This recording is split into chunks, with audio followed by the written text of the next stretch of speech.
Thank you all so much for being here tonight to celebrate my retirement. And a special thank you to Heather and her team for working diligently to make this evening special for me.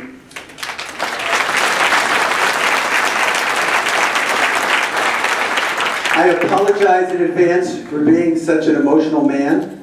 I can't help myself. They have not yet created a pill that fixes my condition.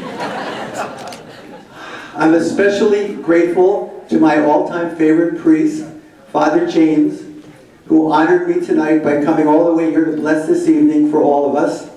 Father James, as he told you, is one of us, a former special ed teacher and a school psychologist. I adore you, Father James, and you exemplify and exude pure goodness and kindness always, so thank you. I also want to thank everyone who spoke this evening.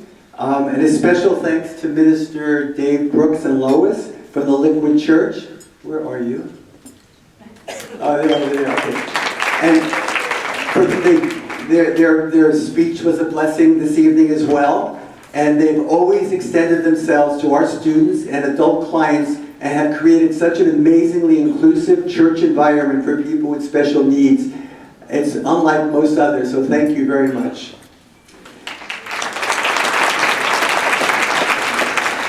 At this time of Thanksgiving, I want to express my gratitude to my ECLC family and my Litinger family. I think you met my Litinger family already. You met Miami Mac, and you met Julie, and my grandson-to-be in about 6 weeks. 7, 8 weeks. When I retire to Miami 2 weeks later, I'm going to... I'm not going to do anything. But my wife, Rini, will be doing everything, and I'll drive Rini to and from doing everything. That's the way it works. And you met Lindsay. And you know what? You didn't meet my future daughter-in-law, who will become my beautiful new daughter-in-law, Melanie Wood from Lake Forest, Illinois, who my son John is marrying on August 8th of this year. Right here. And I don't think you met my son-in-law David from Miami Beach. Okay, he's the other one. Okay, now you remember. Hope the other one. But I have two very special guests here tonight that I'm delighted are here with us.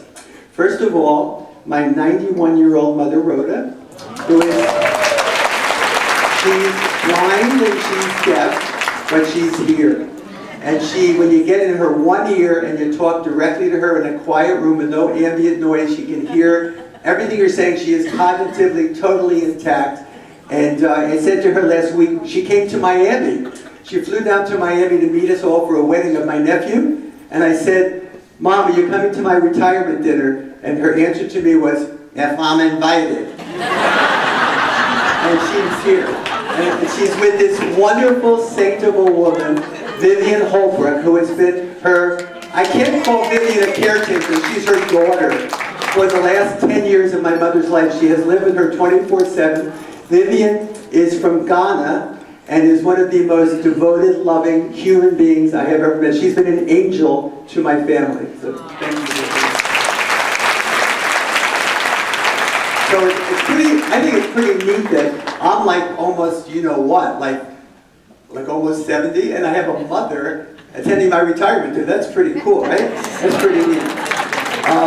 I also would like to acknowledge my dear friends who are with us this evening, who supported me with their friendship and generosity for all the years I've been at ECLC. And I do want to give a special shout out to Judy and Billy Greenblatt, and Robin and Rich Bazin, who texted me about an hour ago that he's stuck in Philadelphia.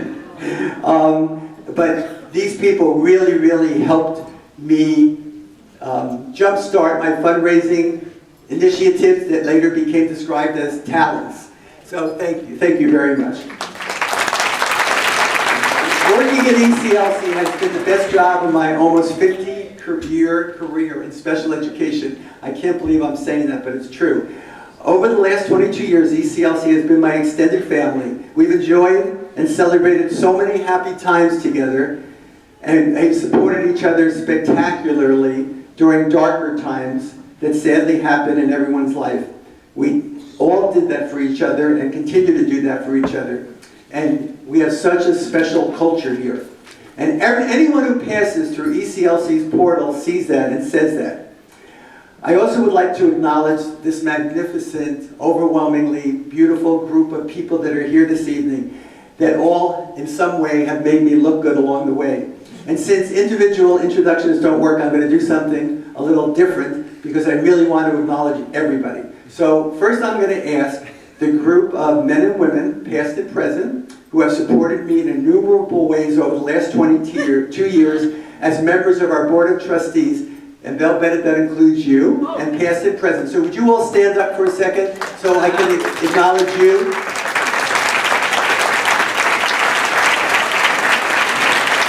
Thank you. Thank you. Would you please stand up if you're a part of my administrative cabinet? We have these cabinet meetings where we enjoy ourselves. All over the place. Okay. Please stand up if you're, I think this might only be one or two people, a former ECLC of New Jersey administrator. I know Allison's here, Diane's here, Susan's here. Who else? And Myrna Mose? I can't see. Who's back there? Who's that? And Don Lippman, of course. Yep, absolutely. Thank you. Please stand up if you're a colleague of mine that's a director at another approved private school for students with disabilities in the state of New Jersey. Thank you guys. Thank you for being here tonight. Please stand up if you're an ECLC alumni staff. Caitlin, I think that's you. Caitlin Luke, yeah. Cynthia, yeah. Marcella. Okay, Jim Luongo, okay, Miriam too, right, and John Devlin, and Rosalie, right, okay. Please stand up if you're current ECLC students. Woo!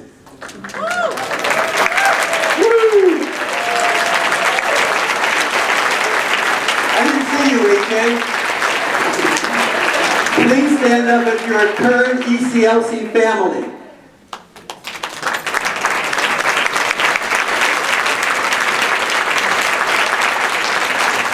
Please stand up if you're an ECLC alumni student. There they go, Ben and Amanda. Yeah, look at that. Hey, Mike.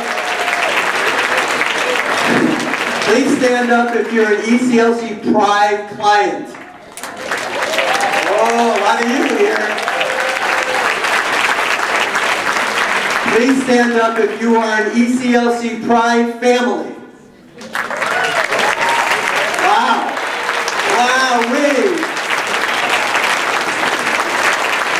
Please stand up if you're a CPS client.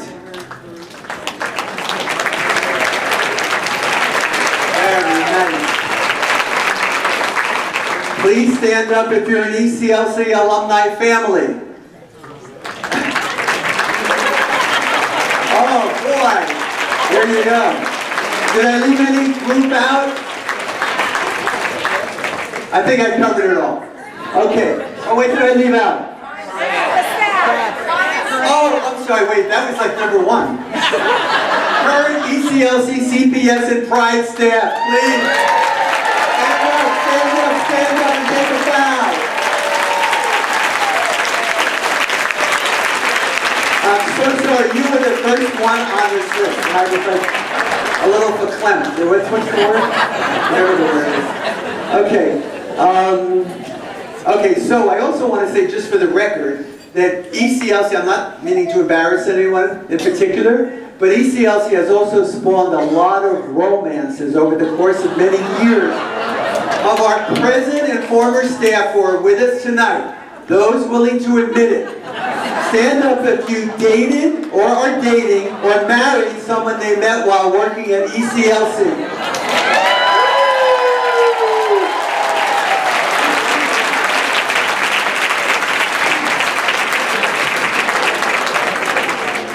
Did I cover everything? Okay, all right. So, I am one lucky man. In 1968, most of you weren't even born then. Actually, when I have to do, like, for doctors on the computer and sign up, like, by your year of birth, I spend 5 minutes trying to go down, scroll down, to hope my year is still on there.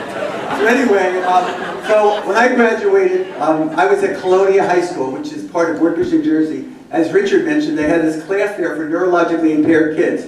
I'm talking about 8 to 12-year-olds who are housed in a closet in Colonia High School. That shows you how far special education has come. That wouldn't fly today. Anyway, I volunteered my time working there, and I loved being with people with challenges, trying to make things easier for them and better for them. It never entered my mind that being a teacher, years later, I would experience many lean, financial, and hungry years. In fact, my first job in Woodbridge paid me barely a living wage, but I still thought I hit the lottery. Then reality set in. I wanted my own home. I wanted a nice car. So I did what all teachers do at some point find themselves doing. I worked simultaneously 4 jobs. I was a special ed teacher by day. I was a home instructor by night. On Saturdays, could you picture me selling office furniture on Route 22? But I did. I was the only probably honest office furniture salesman that anybody ever met. And then on Sundays, I worked in the parochial schools in Jersey City. What's so funny? I've also been very fortunate in my life that my family always supported my career decision. Rini didn't care how much money I made. It never mattered to her. As long as I was a good father and a good husband, she was willing to be an incredible partner and worked painfully 12-hour long days, enduring an awful daily train commute to New York City, so that between us, our children had everything they needed. I married the right woman, and together we raised 3 wonderful children. So thanks to my family, like a lot of you in this room, I've been able to spend my life working my passion and serving others, trying every which way to make life better for the most vulnerable people.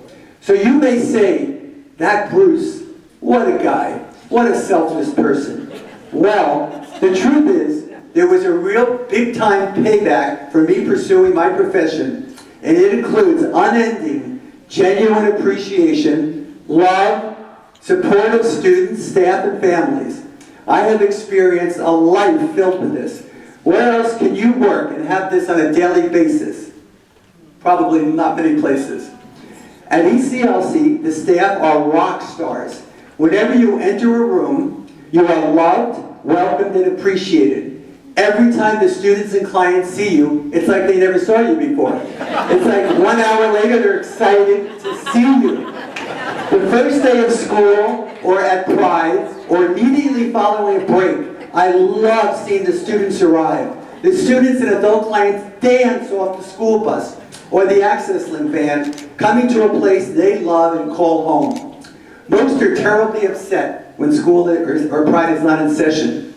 I also have had the great fortune of working in an environment that is far better than the rest of the real world we live in. Just listen to the news daily. Frequent talk of violence and hate crimes and the like. I am surrounded every single day of my life by people who don't see or judge people based on disability, religion, color, sexual identity, national origin, race, religion, or their politics. They just don't see differences. I realize the world I live in is as near a perfect world. I always say that if our students, clients, and staff ruled the world, there would be world peace.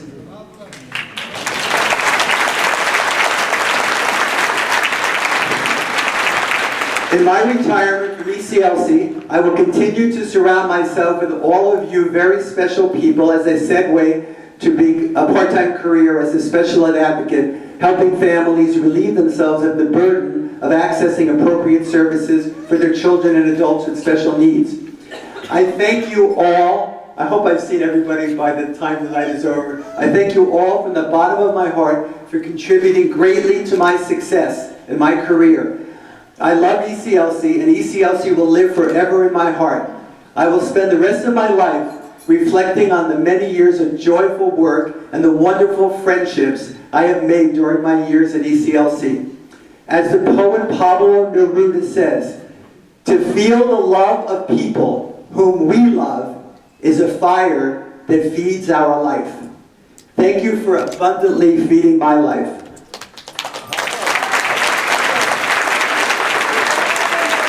I leave you in wonderful hands with Pete Petru. He is a bright, kind-hearted, sensitive man who is passionate about our mission. He has proven himself for so many years as our board chair and board member, as well as consumer of our services.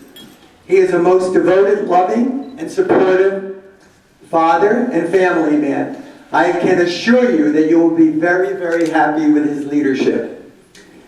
I have a really weird final request. I don't know who's gonna agree to this and participate in this. And you probably have never been to a retirement dinner where somebody made this request. But I'm gonna make it, and I'm gonna be out there, and I'm gonna do it. And I'm gonna ask you to join me. No pressure, but you'll miss a lot of fun if you don't. So, what I'm gonna ask you to do is to join me on the dance floor over there. And I think Charlie will leave. Are you ready? Okay, so I want you to help me celebrate this very special passage in my life in a special way. I'm going to ask you to join me in doing a horror. So I'm sure that's alien to 90% of the room, but I will explain. It's not a lot different than a miserable or a tarantella. It's what Jewish people do when they celebrate a very happy milestone in their life. Don't be nervous. You can do this. I would love to circle dance with you. I'd love to be lifted in a chair if there's any strong young men here. And I'd like to be joined in chairs with my cabinet. And then eventually at the very end with Pete, so I can pass the handkerchief off to him. And together we can celebrate our joint accomplishments and raise a glass for ECLC's future. L'chaim, I love you all.